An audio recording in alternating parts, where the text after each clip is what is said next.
Astronot Mark menyapa kalian dari luar angkasa. Astronot Mark menikmati kebaikan Tuhan. Bentar lagi ibadah akan dimulai. Siapkan hati kita, pikiran kita, dan berdoa kepada Tuhan. Bye-bye Astronot Mark. Pergi dulu ya ke luar angkasa. Bye-bye, God bless you. Bye-bye. Shalom adik-adik semua, selamat berkumpul kembali di hari Minggu ini. Sebelum kita mulai ibadah kita, mari kita berdoa terlebih dahulu. Mari kita lipat tangan dan tutup mata. Terima kasih ya Bapak atas penyertaan-Mu kepada kami sehingga kami bisa berkumpul di sini hari ini untuk memuji muliakan nama-Mu ya Bapak. Sebentar lagi kami akan mulai ibadah kami, Engkau lindungi ibadah kami, Engkau sertai dari awal pertengahan hingga akhirnya. Terima kasih ya Bapak atas berkat-Mu, kami mau peralaskan doa ini di dalam nama Tuhan Yesus Kristus. Haleluya, amin.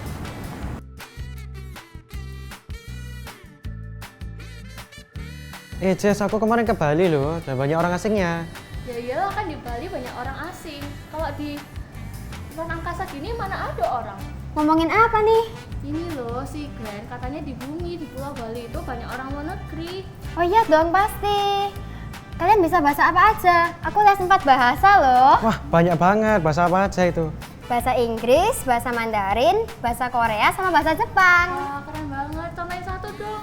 Konnichiwa. Ngerti nggak? Ngerti Kamu nggak? yang tahu? Nggak tahu.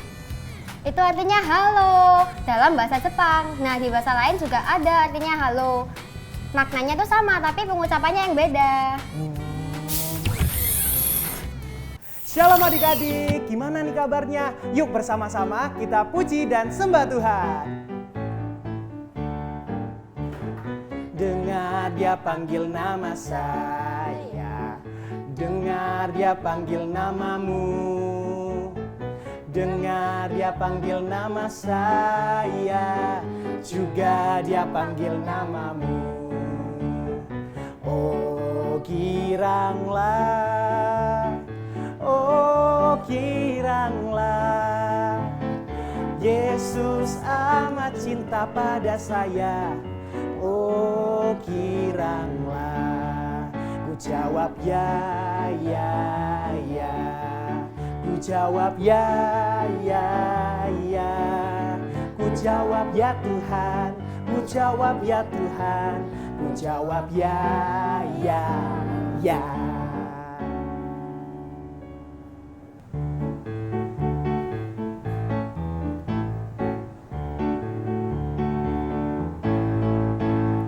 Yesus itulah satu-satunya penolongku yang sungguh.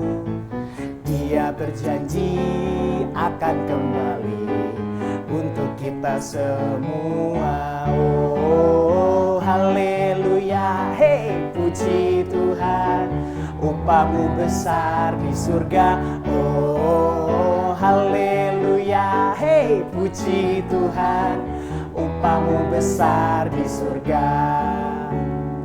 Yesus itulah satu-satunya penolongku yang sungguh.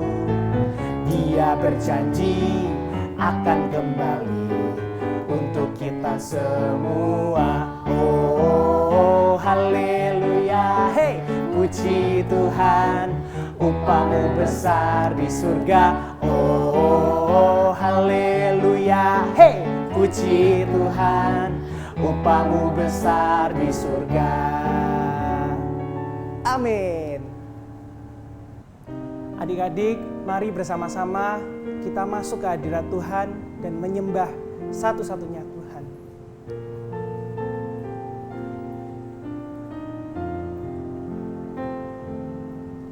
Ku mau cinta Yesus selamanya. Ku mau cinta Yesus selamanya. Meskipun badai silih berganti dalam hidupku, ku tetap cinta Yesus selamanya. Ya Aba, Bapa, ini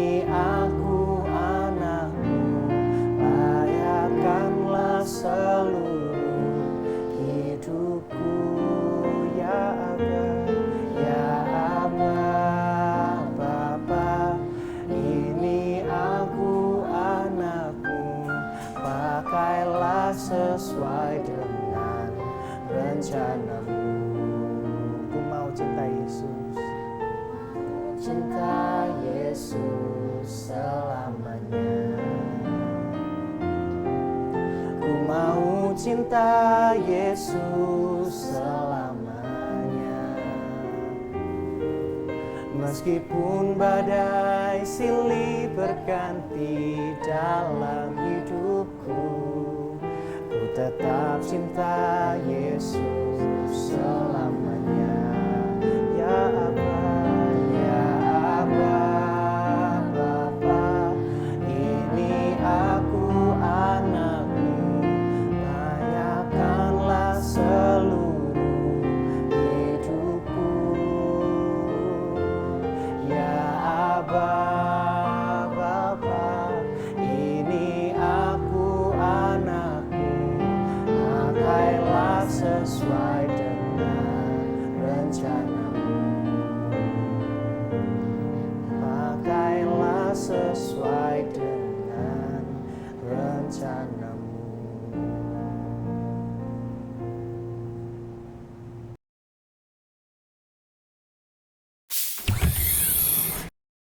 Shalom adik-adik. Wah, hebat ya tadi Agnes bisa bicara 4 bahasa.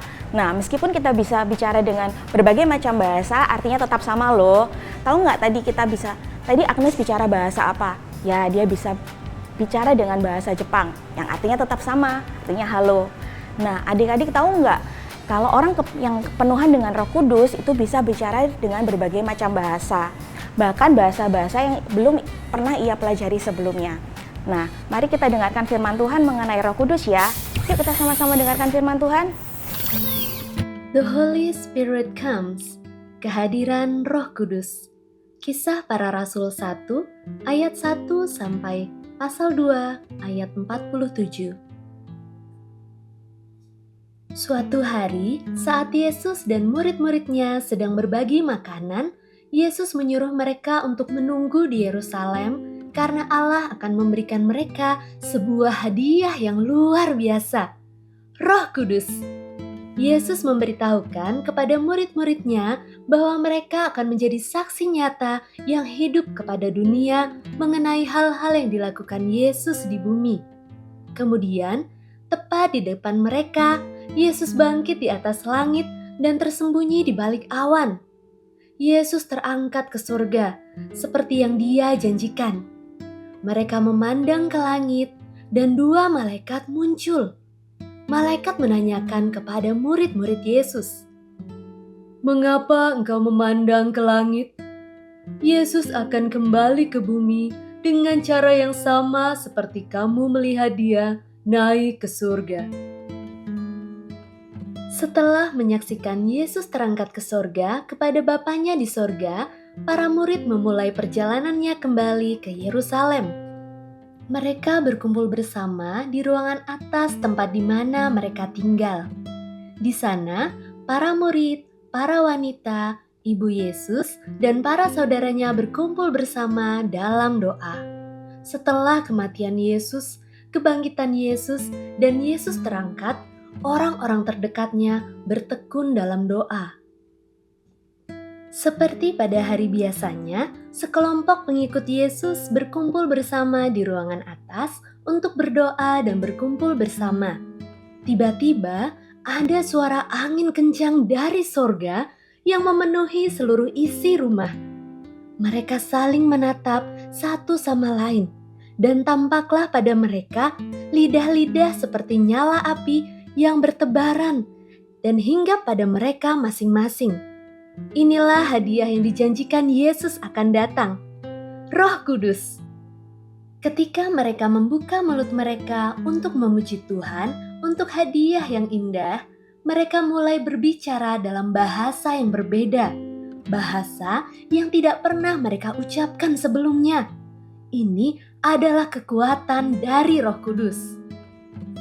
Yerusalem dipenuhi oleh orang-orang yang berdatangan dari tanah asing untuk merayakan Pentakosta. Peziarah asing itu mulai mendengar bahwa para murid berbicara dalam bahasa yang asing.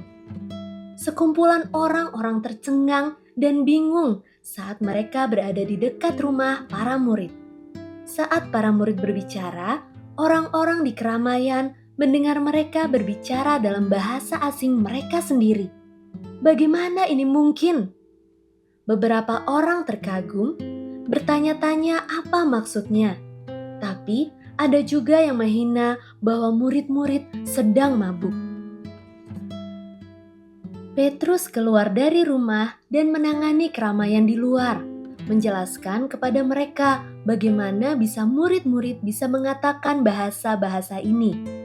Petrus mengatakan kepada orang-orang tentang apa yang terjadi, dan momen ini sudah dijanjikan dalam firman Tuhan sejak lama.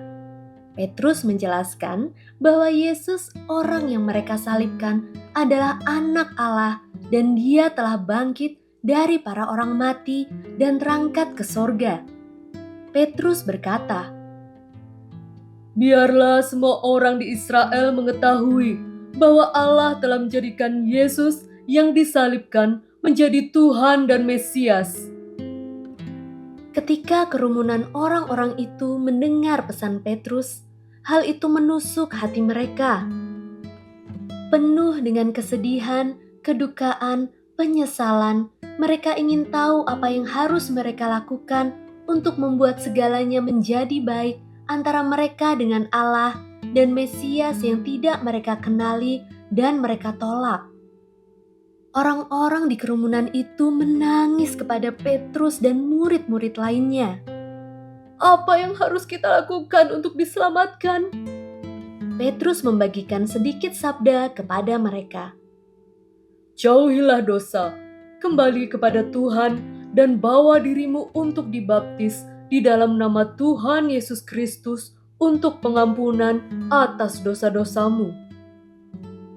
Petrus melanjutkan khotbahnya kepada kerumunan orang-orang, memberitahu mereka bahwa janji pengampunan atas dosa melalui pertobatan dan pembaptisan adalah untuk mereka, anak mereka, dan kepada semua orang yang percaya bahwa Yesus Kristus adalah Mesias. Petrus membujuk orang-orang untuk menyelamatkan diri mereka dan menjauh dari jalan kepala Yahudi yang jahat. Kemudian sekitar 3.000 orang yang mendengarkan sabda Petrus membawa diri mereka untuk dibaptis. Mereka memberikan diri mereka kepada murid-murid untuk diajarkan tentang segala keajaiban yang dilakukan Yesus dan panggilan Yesus kepada setiap orang untuk saling mengasihi satu sama lain. Sekelompok orang percaya ini bertemu untuk belajar, berkumpul, dan berdoa bersama seperti yang kita lakukan hari ini. Ini adalah kelahiran gereja Kristen. Adik-adik, tadi kita sudah mendengarkan firman Tuhan. Di firman kali ini kita bisa menarik kesimpulan. Yang pertama, Tuhan selalu menepati janjinya. Tuhan selalu menepati semua janji-janji yang Dia berikan. Meskipun terasa lama, tapi Tuhan selalu menepatinya sesuai dengan waktu yang tepat. Dan yang kedua, menerima Roh Kudus. Saat kita menerima Roh Kudus, Tuhan akan selalu memberikan pendamping untuk kita yang akan selalu menjaga kita, menyertai kita, dan melindungi kita setiap waktu. Amin. Oke, sekarang kita mau memberikan persembahan sekaligus kita mau mengakhiri ibadah kali ini. Miss mau berdoa, silakan kita bisa tutup mata dan juga lipat tangannya. Terima kasih ya Bapak atas berkat-Mu. Kami sebentar lagi mau memberikan yang terbaik kepadamu ya Bapak. Engkau berkati anak-anak ini supaya kita semua bisa menjadi berkat dimanapun kita berada. Kita juga mau berdoa untuk ibadah akhir ini ya Bapak. Biarlah anak-anak ini bisa menjadi berkat dan juga bisa menjadi terang dimanapun kami berada. Terima kasih ya Bapak atas berkat-Mu. Kami peralaskan doa ini dalam nama Tuhan Yesus Kristus. Haleluya. Amin.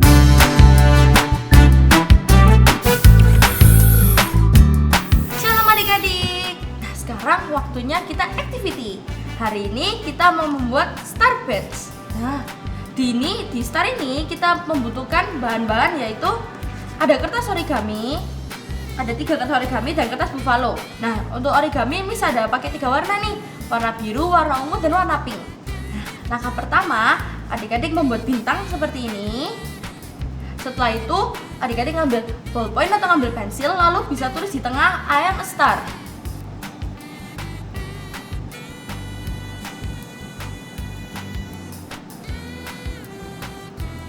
Setelah itu adik-adik bisa ngambil origami yang 3 warna ini, lalu belakangnya ditempelkan ke sini.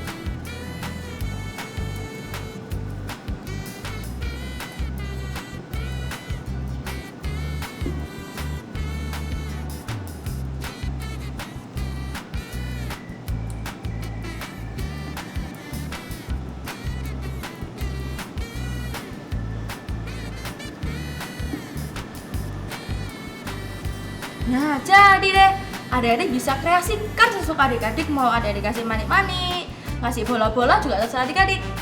Jangan lupa post di Instagram dan tag @gsjskidpm. See you next week. God bless you.